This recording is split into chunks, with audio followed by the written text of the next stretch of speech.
Class 10 students, बच्चा क्या आपको पता है एनसीईआरटी एक्टिविटीज से डायरेक्ट क्वेश्चंस फ्रेम होते हैं आपके बोर्ड एग्जाम में। तो आपकी प्रिपरेशन को बूस्ट करने के लिए मैं लेकर आई हूँ एक एक्टिविटी सीरीज। इस सीरीज में हम सारी एनसीईआरटी एक्टिविटीज को वन बाय वन कवर करेंगे। Let's start with the activity 1.1।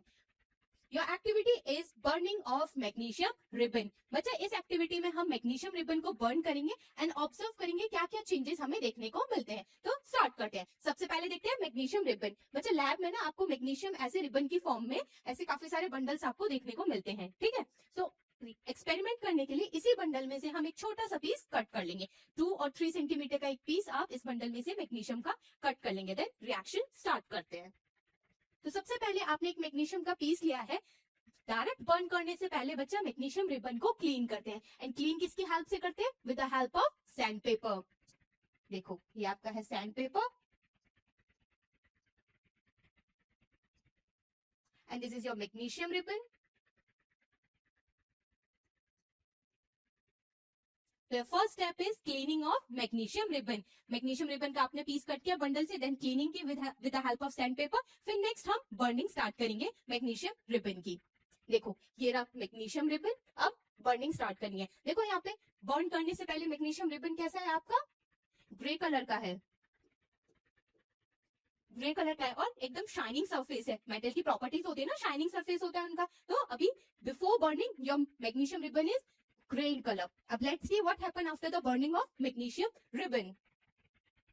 देखो अब हमने बर्निंग स्टार्ट की है। बच्चा बर्निंग हो या फिर कंबशन हो, कौन सी गैस की इन्वॉल्वमेंट होती है? ऑक्सीजन गैस की इन्वॉल्वमेंट होती है। तो अभी हम देखेंगे जैसे ही हम मैग्नीशियम ऑक्सीजन के साथ कंबाइन होता है तो किसकी फॉर्मेशन होती है, क्या क्या चेंजेस हमें देखने को मिलते हैं। Let's see.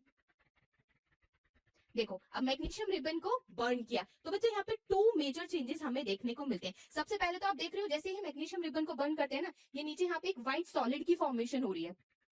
दिख रहा है आपको ये व्हाइट सॉलिड? ये व्हाइट सॉलिड क्या है? और साथ में देखो एक व्हाइट फ्लेम की प्रोडक्शन हो रही है, एक व्हाइट फ्लेम प्रोड्यूस हो रही है। इस व्हाइट फ्लेम को हम बोलते हैं बच्चा डैजलिंग व्हाइट फ्लेम। मींस एक बहुत ही ब्राइट व्हाइट फ्लेम की फॉर्मेशन होती है। आपको मैं नेक्स्ट स्लाइड पे और अच्छे से दिखाती हूँ डैजलिंग व्हाइट फ्लेम। देखो कितनी ब्राइट व्हाइट फ्लेम है ना, इसे ही हम बोलते हैं डैजलिंग व्हाइट फ्लेम। क्या बोलते हैं? Dazzling white flame. जो ये व्हाइट कलर की फ्लेम प्रोड्यूस होती है ना, काफी ब्राइट होती है। जैसे ही आप मैग्नीशियम रिबन की बर्निंग करते हैं ना, तो ये व्हाइट फ्लेम प्रोड्यूस होती है, ठीक है। फर्स्ट ऑब्जर्वेशन है आपकी की डैजलिंग व्हाइट फ्लेम प्रोड्यूस होना। And your second observation is, देखो ये व्हाइट कलर का सॉलिड प्रोड्यूस हुआ है ना, ये क्या प्रोड्यूस हुआ है? तो बच्चा जब मैग्नीशियम है ऑक्सीजन के साथ कंबाइन करता है तो फॉर्मेशन होती है ऑक्साइड की। तो यहाँ पे भी क्या बना है? ये मैग्नीशियम ऑक्साइड की फॉर्मेशन हुई है।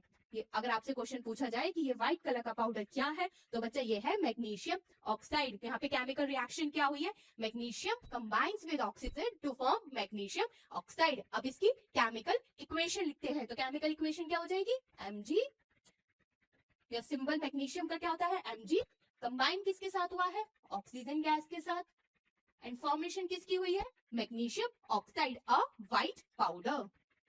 किसकी फॉर्मेशन हुई है? मैग्नीशियम ऑक्साइड की। क्या ये रिएक्शन बैलेंस है? रिएक्शन लिखने के बाद हमें देखना होता है अगर रिएक्शन बैलेंस नहीं है तो हम उसे बैलेंस करेंगे। तो यहाँ पे बैलेंस करने के लिए यहाँ पे मैंने 2 लगा दिया। अब आपकी रिएक्शन हो गई है बैलेंस्ड, ठीक है बच्चा। ये था आपका एक्सपेरिमेंट। यहाँ पे आपका एक्सपेरिमेंट होता है खत्म। इससे रिलेटेड सारे पीवाईक्यूज और भी जो मोस्ट एक्सपेक्टेड क्वेश्चंस बन सकते हैं आपको प्रोवाइड किए जाएंगे पीडीएफ में in the comment section and on our Telegram channel. So after watching the video you can visit our Telegram channel. Thank you.